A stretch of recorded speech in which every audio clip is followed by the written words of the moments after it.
Senate Democrats held a nearly 4-hour talk-a-thon on Monday night to protest the latest GOP bill to repeal and replace Obamacare ahead of a potential vote next week. A bill, spearheaded by GOP Senators Bill Cassidy, and Lindsey Graham, SC, to repeal much of Obamacare is gaining momentum as Republicans face an end-of-the-month deadline to try to nix the Affordable Care Act with a simple majority. The Democratic floor protest ran just under 4 hours, kicking off at 6:51 p.m. with a speech by Senator Dick Durbin, DO, and wrapping around 10:40 p.m. Senator Elizabeth Warren, Dems, ripped the effort, saying it wasn't more reasonable or more moderate than a failed attempt in July. It's just another version of the same old cruel, heartless, shameless plan that Republicans have spent the last 8 months trying to jam down the throats of the American people, she said from the Senate floor. Senator Jeff Merkley, DR, quoting baseball player Yogi Berra, noted that it's déjà vu all over again. We've been through this conversation. We've been through the Ted Cruz fake insurance bill, help drive a stake through this healthcare monster, he said.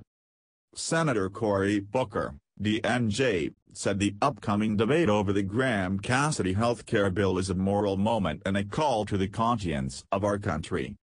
We face a time of jeopardy. Decision point. A crossroads of our values, a crossroads of our ideals, he said. The decisions made here are not always easy. In addition to Merkley, Warren, Durbin, and Booker, Democratic Senators Tammy Baldwin, Wisconsin, Bob Casey Jr., Ron Wyden, and Brian Schatz, Hawaii, spoke from the floor. I want to be clear, this Cassidy bill will flunk the Jimmy Kimmel test of not hurting kids in America with pre-existing conditions, Wyden said. Murphy, wrapping up the Democratic speeches, argued that the Graham-Cassidy healthcare bill was the meanest version of Trump care yet. Kids are going to die if they don't have access to healthcare, Murphy said. If 20 million people lose insurance, thousands of people won't be able to survive. The CBO hasn't estimated yet how many individuals would lose their health insurance under the Graham-Cassidy bill. The agency previously estimated that 22 million people could become uninsured under previous GOP bill. Murphy noted that as a member of the Senate's Health Committee he's been working on a bipartisan deal aimed at stabilizing health insurance markets. What a great trick Republicans will have pulled on this country. Everybody said that the repeal bill was dead, that we were going to move on to a bipartisan process, he said. What a great head fake that would be if it was all a lie. If it was all a ruse. The speeches come after Senate Minority Leader Chuck Schumer, DNY, warned that Democrats were going to look at every possible way to slow this bill down. In addition to floor speeches, Booker also held a Facebook Live event with colleagues, including Schumer, off the Senate floor to discuss the GOP healthcare bill. Democrats don't have the ability to block a GOP Obamacare repeal bill on their own.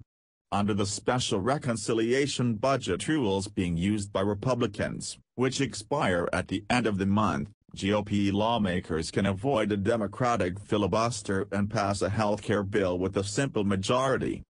A repeal bill has little chance of passing the Senate if Democrats are able to filibuster it, meaning Republicans would need to win over at least 8 Democrats to pass a bill.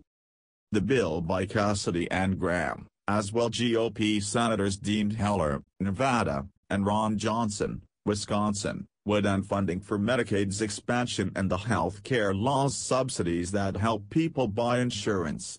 In their place, block grants would be given to states. Cassidy and Graham have said believe they have roughly 48 GOP senators who would be willing to vote yes, putting them close, but not yet at, the 50 votes needed to let Vice President Pence break a tie. If Democrats want to block the bill they need to win over at least 3 GOP senators. Republican Senators Lisa Murkowski, Alaska, Susan Collins, Maine, and Sean McCain, Arizona, previously voted against the July repeal effort. The three senators have said they are undecided on Cassidy Graham. Senator Rand Paul, RK, has also said he cannot support the legislation.